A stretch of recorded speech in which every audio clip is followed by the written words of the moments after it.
In this video, we're going to be looking at a very cool concept in the Objective-C program called the nested for loop. So as you can see that we can nest if statement inside another if statement in the previous videos that we've done. So where we say if a value is not equals to something, then we put another if statement, so just to check. So we can nest if statements, and also the same way we can nest the for loop. So it is possible to nest one for loop inside another for loop. There are occasions where you may want to do this to make your code more cleaner, or just to perform a very cool expressions. Let's look at a simple example of drawing a rectangle made of stars. So we're going to draw a rectangle made of stars. Even though this is not a big deal, you can easily do this with an NSLog statement, but I'll show you how you can actually do this with a for loop. So as you can see here, I have one for loop outside here, and I have one inside. So let's look at what each one does. So this for loop inside, these are all the codes. The one I've highlighted is actually the code. The for loop outside, this is the code this is the program statement that is going to be executed. This is how it works. When the program starts, it's going to jump to the for loop. It's going to jump to the outside for loop. Then automatically understand that this for loop has to be run 10 times, because I starts from 0 and I is less than 10. So this program has to be run at least 10 times. So that means it's going to it's going to run this for loop 10 times. Then after that one is going to be stored in the memory of the program. Then now it jumps into the second for loop. Then realize that okay, this for loop has to be run 10 times as well. So what's going to happen is, let's go through how for loop works. The first thing that will happen is the j equals to 0, it will be initialized. Then j is less than 10. Then remember, after that it will print. So the first thing, it will print the first star, then it will increase j, then it will print the second star, it will increase j, print the third star, increase. So this for loop will go through the whole thing. So this for loop will go through printing this star 10 times.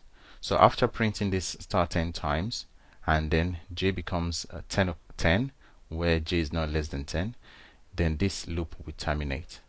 So after the loop terminates, it will jump here, because remember, after the for loop finish, it will continue executing the rest of the code. And what happens when it jumps here is the NSLog will just print 2 new lines. After printing 2 new lines, it will go back up again to check. And after printing these 2 new lines, remember, this is the first execution of this line of code. This is the first execution of this one. Then in this place, I will be equals to 1. Then when I equals to 1, then it will execute this for statement again 10 times. So this star will print it again 10 times. After that, it will print 2 new lines.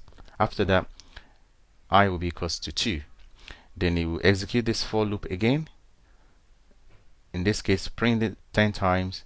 Then after this loop terminates, it will print this statement, print 2 new lines, 2 empty new lines. Then I will be 3, and so on and so forth. So that means this will be printed 10 times. Then this will be executed, and so the for loop outside will be executed 10 times. It will execute this one 100 times, because 10 multiplied by 10 will be 100. So don't worry about the maths right now. It's kind of confusing, but to understand.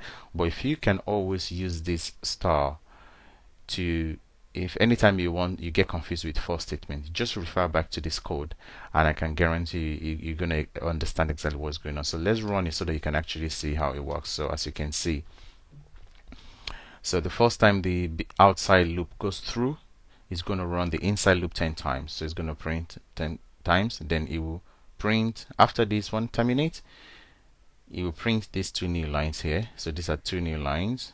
Then the inside loop will execute 10 times again, then print 2 line, then inside loop execute 10 times. So this is how you do it. So for example, if we change this to 5 now, so that means we'll have 5 lines of 5 rows of, we have 5 rows by 10 columns. As you can see, we have 5 rows and 10 columns. If you want to have 10 columns and 5 rows, we'll make this 10 and make this 5. So that means the star will be printed 5 times, but the new line will be printed 10 times. So as you can see, it's very straightforward, but sometimes you get confused about which one executed when. So if you can memorize this nested for loop, anytime you want to write your own for loop and you're getting confused about which one is executing now, which one is executing next, always refer back to this one, because this is how I kind of learn it, because when I do this, I know exactly what is going on in my nested for loop. So I hope that concept is clear in your mind, and if you have any question, drop me a comment in the comment section. Thank you.